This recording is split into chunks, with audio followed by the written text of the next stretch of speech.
Let's start off by discussing the great arc of northern Italian cities over the past 150 years. Mediolanum, Milan, of course, is ancient. It's the city where Ambrose and Augustine bickered theology 1,600 years ago. It was briefly the capital of the Roman Empire. But to a certain extent, its history changed slightly with the unification of Italy in the late 19th century, where it became a center of the Industrial Revolution as well as this glorious past of both silk production and politics. Yeah, it did. And I'd say, one of the great things, you mentioned the Latin name Mediolanum. And Mediolanum comes really from being in the middle.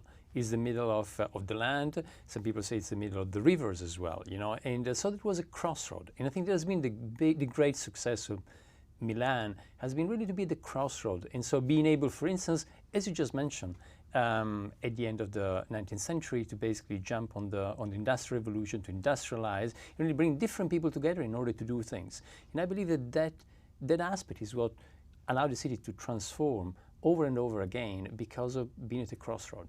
Being able to learn from different places and different influences. Yes, right? And bringing different people together, which is the key recipe then for being creative. And really, that's really what you find in many, many stories from Milan, is about going around and doing things. Actually, I need to tell you, half of my family is from Milan, half of my family is from Torino.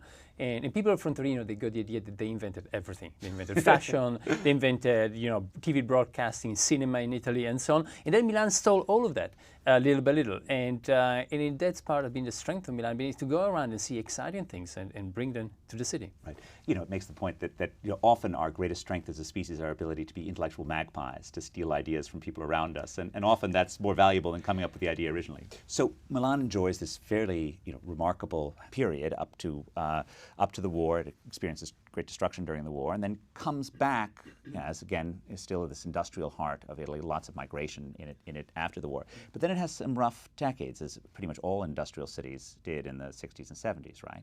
Yes, I would say in Milan it was probably a little bit different. I think in the 60s it was still a booming city, like most of Italy. I think it's in the 70s, with the crisis, with the oil crisis, that all of Italy has a big downturn.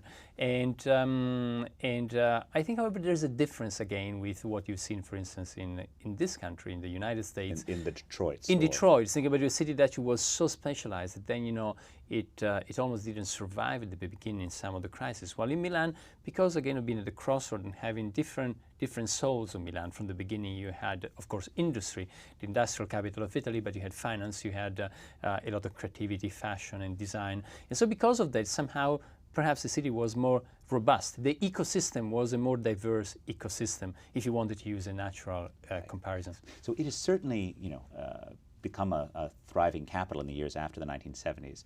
And with many people, perhaps design above all, and design writ large, right? Design in buildings, design in fashion, design in industrial products. I mean, how did this happen? How did Milan become such a great center for beauty as well as for productivity?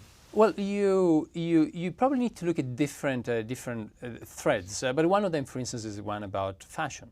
And actually, fashion, again, I'll take my Torino hat here, I'll wear it, and fashion in Italy started in Torino. And it started in Torino because the royal family was there. And because of that, a whole ecosystem of fashion started, and they started exporting all across Italy and also across Europe at the time. And that lasted, certainly almost till the mid of the 20th century. And that's when Milan actually, probably because of its openness, so that was something exciting, gave more space to new talent. The Valentino, the Versace, then they ended up in Milan, and then basically the fashion capital moved from Torino to Milan, and again I think Milan's great ability has been to basically create a conducive ecosystem. Again, going back to Mediolanum, to be in the middle and to allow people to come together and do new things. How is it that you think that the physical structures in Milan aid or help the creativity that occurs there? Do you see a link between the architecture or the buildings and the design and the new ideas that flourish?